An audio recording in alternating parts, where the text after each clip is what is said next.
Hi, folks. Thank you for joining us for this program designed to look at our government and the people that help run it and the people in town that help make the town what it is. My name is Dan Armin, and I'd like to welcome you to I Want to Know, and I would like to extend a warm welcome to our State Senator Christine Cohen, who represents the 12th District, correct? Correct. Thanks so much for having me. Sure. So the 12th District encompasses North Branford, Durham, Guilford, Madison, and Killingworth. Correct. That's a lot of area and a lot of people. It is. It is. 99,000 constituents. Okay. So, yeah. So I always start the show for the four people that's seen this show. Tell me about you. Where did you go to school? Where did you grow up? Sure. So I spent some of my life, my early years in New York, just over the Connecticut border in Westchester County. I moved to Connecticut when I was just 10 years old, so I've been here for a very long time. You're almost a native. I am almost a native. I'm 42 now, so I have been here for many, many years. Okay. Moved to Ridgefield, Connecticut, actually, at the age of 10, and spent most of my formative years there. So I've been to the Ridgefield Playhouse. Is that right? Yeah, I've seen some great shows. So there. that was very different when I was growing up there, but now has blossomed into something spectacular. Okay. And I too have enjoyed a show or two at the Ridgefield Playhouse. But yeah, so I graduated from Ridgefield High. My husband graduated from Ridgefield High too. We are high school sweethearts of sorts, and have been together for many, many years. You could do the math on that. Okay. Well, you don't need to. No, good. Good. And we moved to the Shoreline in 2001. Okay. We got married, moved to Madison, Connecticut first, started a business in Madison in 2003. And the rest is history. We moved to Guilford in 2007 for no particular reason. We were looking all throughout the area. We looked in North Branford, we looked in Killingworth. We actually looked all over the 12th District, as a matter of fact, and ended up finding a house that was fairly close to town in Guilford and loved that aspect of it. And so bought our house there and have been living there ever since. Wonderful. Yeah. And it's your district is a great district. Yeah, it really is. You can totally brag about it. Yeah. I should add, too, you asked me where I went to school. I went to college in Connecticut. I went to Western Connecticut State University. What did you major in? I majored in marketing. And it's funny, I was just speaking to a group of students in Durham who were part of the DECA Club. And I, too, was a part of the DECA Club. And so I was just writing a piece back to them about how thrilling it was to talk to them, because being a part of that club in my high school years and having a wonderful teacher who, we all have that teacher, right, that we know and love and can remember fondly. And it was because of that class and that teacher that I really went on to do what I did, which is major in business administration with focus in marketing, and went on to do corporate marketing. So how did you get into the business world then? I mean, was it your marketing skills that drove you that way? Yeah. So I graduated with an undergrad in a BBA and went right into the consumer products industry, actually. Worked for a large firm, which now called Georgia Pacific, but it was Fort James at the time, who make brawny paper towels and quilted northern bathroom tissue, and worked for them out of Norwalk, Connecticut for many years. And then actually went to the agency side of the business and worked doing marketing for some larger clients as well, like CVS Pharmacy. And then eventually, when I moved to the Shoreline in 2001, I took a job with Stanley Black & Decker, and I worked there for many years. So sort of bounced back and forth between agency side and corporate side, but that's where my love lies, is in marketing and corporate marketing in particular. That's great. And I can see this segue then into business. Yeah. So then, now we know what kind of got you into business. How did you become interested in politics? Well, did you have like your teacher, did you have an inspiration to get you involved with politics? I wouldn't say that early, on. I mean, certainly politics was always, there was always politics discussions going on in my home. I grew up in a bipartisan household. Makes for interesting conversation. Yeah, it does make for interesting conversation. There was always a lot of dinner time topics, never sparse on the topics. But we, probably I could point to when I became more involved with town government. I was elected to the Board of Education several years ago in Guilford, and before that was very involved at a local level, various parent-teacher organizations. Yeah, I've sat on the board there. And the more I got involved with town government, the more I wanted to know about what was going on at a state level and how that was impacting us at a town level. And so I started to have that inkling then. I have a couple of mentors. I really looked up to Nancy Wyman and our lieutenant governor at the time when I was sitting on the Board of Ed. I knew that she had started on the Board of Ed, and so it sort of was in my mind thinking, oh, this is how you can really have an impact and give back to your state and give back to your town. And was thinking long term that might be something I wanted to do. Also, Pat Widlitz, who was a state representative for the 98th district, she also started on Board of Ed, and she is a close friend of mine. And so I started thinking in that regard. Didn't anticipate that I would run when I did. But they were nudging you, though. They're saying, Christine, really. There was a little nudge once Senator Kennedy decided that he was not going to run. So that nudge is what ultimately led me to the decision, which I did not take lightly. I wanted to make sure it was the right time for me, the right time for the district, for the family, yes, certainly. That's a huge time commitment. Yeah.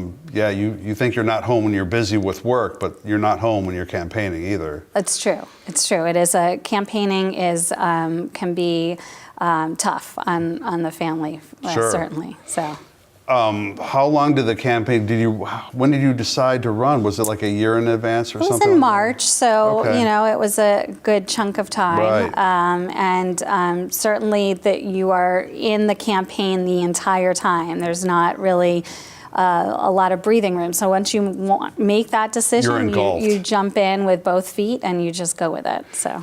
What were your experiences? Do you have any really fond memories or really bad memories, of course, of the campaign experience, I wouldn't say I have bad memories. I love door knocking, which is... just interacting with people. I don't think people tend to love that as much as I did. Maybe I'm wrong about that. I just really, interacting with people. I love being out there, finding out what's on people's mind, what's really important to them. And that was really exciting to me, and I really enjoyed that tremendously. If I had to point to something I liked the least, it was trying to garner the funds necessary to qualify. Always being on the ask. Right. I participated in the Citizen Selection Program, which I think is very important. It kind of allows people like myself to run. It makes it possible in a way for a lot of people. But you do need to get that initial, that initial funding, and so you're calling people and asking for money, and that's probably the hardest thing for me to do, to ask people for money and expect them to dig in and do that for me. So then that could be considered that's a necessary evil, I guess. Yes. The win. Yeah. So you find out you've won, and you're saying, wow, this is exciting. Yeah. Off to Hartford we go. What was your first experiences? There must be an incredible shock, right? Well, there's quite a learning curve. There's a learning curve, and does somebody just, drop a book this big down on your desk and say, learn this in a month? And, what do you do? There's some of that. There is, certainly you need to learn some parliamentary procedure. That, as a senator, unlike a representative, you do need to chair a committee right off the bat. So that, that presents another set of challenges of really needing to understand the rules of committee work. And is it like a Robert's Rules type of? It is. Okay. Yeah, exactly. So understanding that, and probably one of the most difficult things has been to really understand the history of things. You don't have that going in, and some folks do, like Representative Candelora. He's been there for many years, and he understands the history behind certain bills. So as a freshman legislator, you come in, and certainly as a chair of a committee, and you're eager and gung-ho to get things accomplished, but you might not have all of the history that was there and why something failed the first time out. So really trying to understand the history of things, talk to other legislators, talk to leadership in the legislative office building, and try and have an understanding of how to move forward. I cannot imagine, because a lot of these committees are kind of in mid-cycle, right? So then they have committees, maybe I'm wrong about this, but maybe they have like priorities that came along before you went up there. You don't want to re-engineer their wheel. Is that true? Is my gumption kind of true? Yeah, to some extent. I think committees do change every 2 years. So, with new legislators coming on board, certain legislators may step off committees and move on to other committees that have been there. So, but certainly I have on the Environment Committee, we have a lot of membership, a good portion of membership who has been there in the past, and certainly created proposals or bill proposals that had been through the committee before, and wanted to continue on and try to make it work. Some of that, they gain understanding of what needs to change to pass a bill through the committee. Technical reasons that maybe it didn't pass before that you have to modify? Exactly. So some of that comes up, and you learn, they certainly teach me why something didn't pass. They explain to me why they want it to happen and what we can do to move forward. So how many committees are you on? I am on 4 committees. Started out on 5. You started out on 5. Yeah, started out on 5 because we had a couple of seats that needed to be filled in the Senate due to administrative appointments. Okay. So you had to wait for new elections to happen. Exactly, and then sort of which are like in give some March, of those, right, or something like that. Yeah. Okay. Yeah. So once that happened, then a lot of your committee work is done, but certainly we spread out, shared the wealth, so to speak, and gave up some of our committees. But I do chair the Environment Committee. Okay. I am vice chair of the Commerce Committee. I sit on Planning and Development, and I sit on Children's. How many members does each committee have? Are they all different sizes? They are. They are all different sizes. There are A committees and B committees. A committees tend to have a larger membership. They tend to meet Monday, Wednesday, and Friday. Year-round, or when you're in session? When you're in session. Okay. And then the B committees tend to meet on Tuesdays and Thursdays. They tend to be smaller committees. So of my committees, Commerce and Children's are both B committees, and the other 2, Planning and Development and Environment, are A committees. Do you share the same, are you on Environment and Commerce with other of the same members, or are they all different people? They are all different people, but certainly there's some overlap there. So some, there are some senators and representatives that serve on similar committees to myself. Was the environment a passion of yours? Is that how is that what gravitated you towards that? It was, and it's funny because it's sort of become a tradition of sorts to have the 12th district senator in that. Okay, in that, so was Ted Kennedy Jr.? He was. He chaired, and before Ted, Senator Ed Meyer chaired the Environment Committee as well.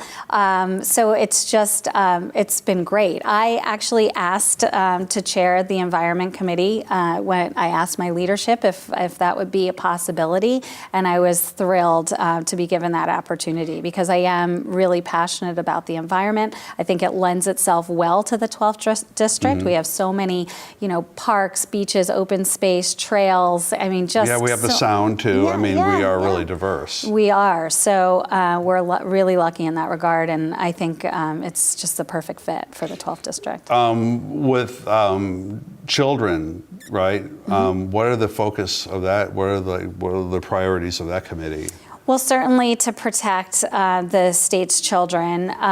There's a lot of bills. Is that do you oversee DCF and that type of thing? Yeah, okay. yeah. So there are bills with respect to DCF, bills with respect to vaping and tobacco use. We had bills on energy drinks and, wow, okay. Children's menu items were some of the things that came up. Making sure there's background checks for staff members. for camps Yeah. and things of that nature. So, anything that you can think of really with respect to children that doesn't really encroach on the education committee's purview. Does each committee, I'm so interested in this stuff, Yeah. so forgive me, I don't want to No. take up all of our time with this, but does each committee then come up with a budget that you then propose, bring to the governor, or because each, the budget, environment gets a certain amount of money, and how does that work? So different bills, depending on the bill proposal, may have, each bill, once it gets out of committee, will have a fiscal note associated with it. The Office of Fiscal Analysis will do, this is a bipartisan office, or a nonpartisan office, rather, will go through the information and determine whether or not there's a fiscal note attached to it. And that could either mean that it's revenue producing or that it will cost money. Because legislation does affect money, one way or another. It does. And, but not every bill will have an impact, a fiscal impact. And so to answer your question, as we go through the process, certainly bills that have a fiscal impact we'll be mindful of that as we move forward. Okay. In terms of the budget, not necessarily, because the budget by and large is formed with some input from Appropriations Committee, certainly, and the Finance Committee. And so Finance and Bonding, and they work together to come up with budget proposals. Is it as partisan as DC, or does everybody just want to work together? And I mean, we squabble over the budget, but when it comes to vision, how have you found the dynamic to be, generally speaking? Are you optimistic? I am optimistic. Okay. I am. I'll give you an example. I work really well with the delegation in the 12th district. I do not find that we have any trouble collaborating and cooperating with one another. Do we agree on everything? Certainly not. No. And I don't agree with members of my own party all the time. Right. That's a human dynamic. That's not a party dynamic. Do I think what's happening in DC, that hyperpolarization is happening in Hartford? I do not. Okay, so it's not trickling down. No, I do think that there are some hyper-partisan issues. Certainly tolls is one of them. Sure. And, is that a partisan issue? I'm seriously surprised because, people on both sides of the aisle are pro, or there's a bunch of different sides of that. You would think so. And when I was out knocking on doors, and I did knock a lot of doors, thousands in fact, I found by and large people were generally supportive of a user fee, a road user fee, and it didn't matter what side of they were on. However, it has become a partisan issue in Hartford. But by and large, people, collaboration is alive and well in Hartford. We work really well together. I can tell the folks of North Branford that Vinnie Candelora and I have a really great working relationship. Fantastic. Yeah. I mean, that, everybody can take a breath of relief over that because we don't want everything grinding to a halt everywhere. Right, exactly. What are the issues in your district that you're trying to advance? Like, every district is different. Has its own situation. So what do you think the 12th district is really focusing on? Yeah, well, I really rely on constituents to let me know what they'd like to see happen and what they'd like to see advanced. Certainly environmental issues are, the 12th district is passionate when it comes to environmental issues. So it's been really exciting for me because I've had the ability to have a direct impact there and introduce legislation around environmental issues. There's something called a coastal resiliency fund effort that's happening with some of the coastal towns and allowing municipalities to set up funds, with respect to climate change and being prepared. How are we going to be prepared? Right, we have the sound right here. Is 95 going to be underwater in 20 years? Exactly. So things like that. Talking a lot about business development, certainly on the Commerce Committee, so that's helpful too. That is probably the state's number 2 issue, other than the budget. Absolutely. Because as the governor said quite well, he said we have to grow our way out of this. Sure. We can't tax our way out of this anymore. We're really kind of at wit's end with taxes. Right. And it's tough to even cut our way out of it. I mean, we can't cut our way into the future. We don't have meaningful cuts shortcuts to be had at this point. And so it's really become important to look to growth. And I think we're doing that. I was just this morning, I was in a tourism, arts and culture caucus. I am a member of that caucus up there. And there is a renewed focus around tourism, which I think is a really important piece of. Have you heard about our growing sunflower Connecticut. project? Yes, I have. Okay. It's fabulous. So I think really great things are happening, and that's the focus. So it gives me a lot of hope for the 12th district and for Connecticut as a whole. Well, it's good for our for the fiscal end of things. It's good for our quality of life many times. More services is good for us. Sure. Right, and hopefully it reduces our tax burden. Absolutely. Yeah. Has the transition been smooth, do you think, with the governor's picks? Because the dust pretty much is settled when it comes to those things. Yeah, right? yeah, and I think what has to happen. Certainly, the governor makes appointments, and we look to interview those appointments and make sure that those decisions are the right ones for our state. But by and large, I think everybody really trusts the governor's decisions. He has a plan for the state. I think he's very focused on economic development, which is terrific. And I also have been so pleased to know that he has sort of this open door policy, and it's held true. I've heard that from both sides of the aisle. Everybody has said, he's a very open fellow, discuss issues, he listens, and a lot of people have said that's a refreshing change. It is. So hopefully it'll make it easier for ideas to be heard and evaluated. Right. So, and I think what's important to remember is that the governor's put forth a budget proposal. And there will be many iterations or several iterations before we agree upon a budget. But it's a stepping off point that he's given us. And I think, he needed to appoint those commissioners to really drive forward, his agenda and what he's presented in a budget. And now we'll work towards coming up with a balanced bipartisan budget ourselves in the legislature, which hopefully the governor will agree upon. And then all those commissioners will have sort of marching orders, if you will, on how to really drive Connecticut forward. That'd be great. It'd be nice to have a budget before June. Yes. Or something. Yes, that's the hope. That is the hope. To digress, there was a couple questions that I don't think I asked. Do you have a staff? Yes. So as a senator, I have a legislative aide because there is such a large constituency. So I have a staff of one. As the chair of a committee, a co-chair, we, together with my House co-chair, have a staff for that committee that works very closely with us with anything pertaining to the environment, say. So do they help you, look at legislation, and do they help you kind of parse that out? I mean, that cannot be an easy task. Right. So there is an attorney that works for the Environment Committee, and there's a clerk that also works for the Environment Committee, as well as several assistant clerks. Okay. And then we have somebody dedicated to us from the Office of Fiscal Analysis, as well as the Office of Legislative Research, what they refer to as OLR. Okay. So we have got a great team of people. So not all the pressure's on you to do this Right, stuff. exactly. Thank Oh goodness. no. Yeah, I have lots of help along the way. It's wonderful. Do you have a typical day? So you guys are in session how many months out of the year? Right, so this is the long session. So we're in session from January 9th until the beginning of June. June 5th is the hope. So we'll see if we pass a budget and get out of there on time. And then in the short session, it's February to May. Okay. So I am there most days.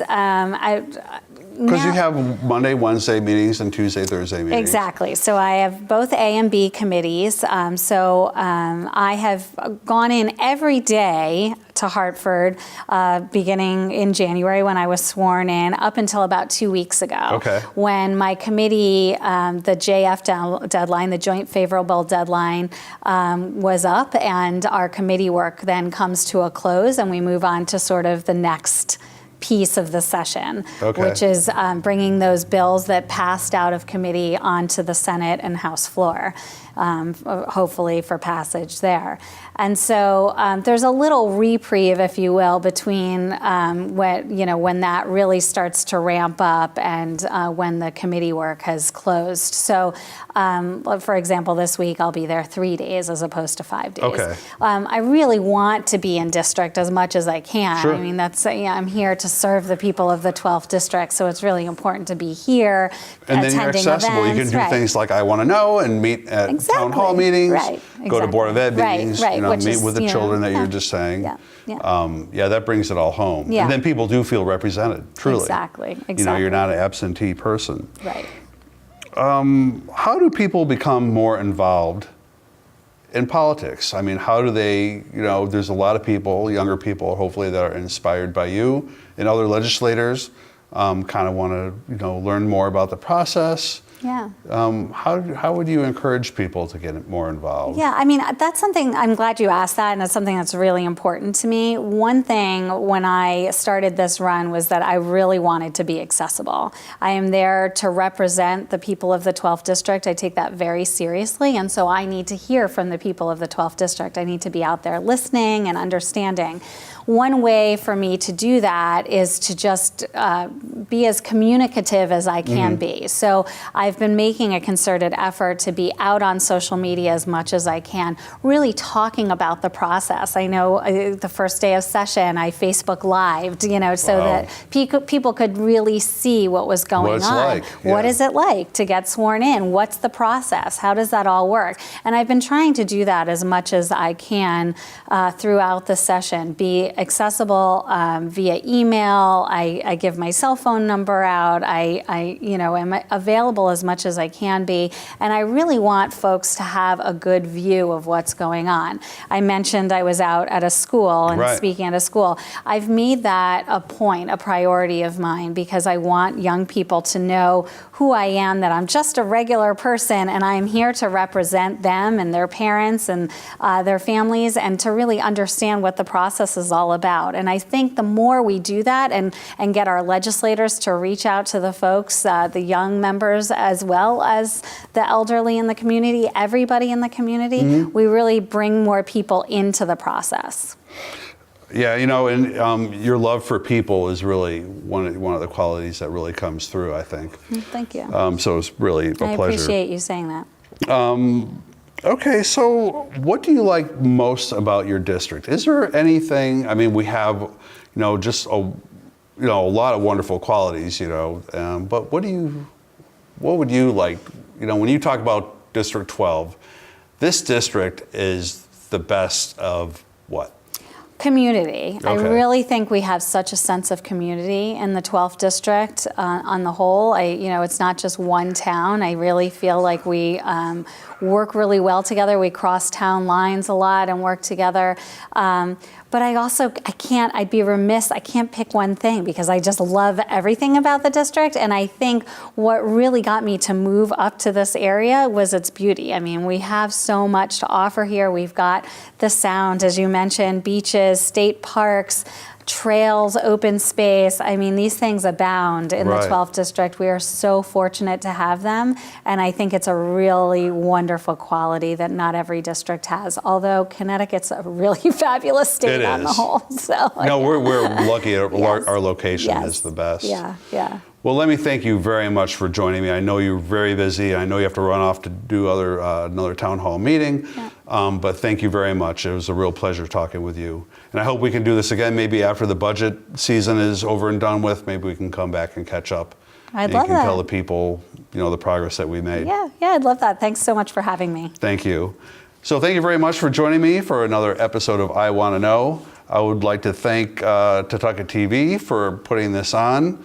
And please join us again for another episode of I Want to Know.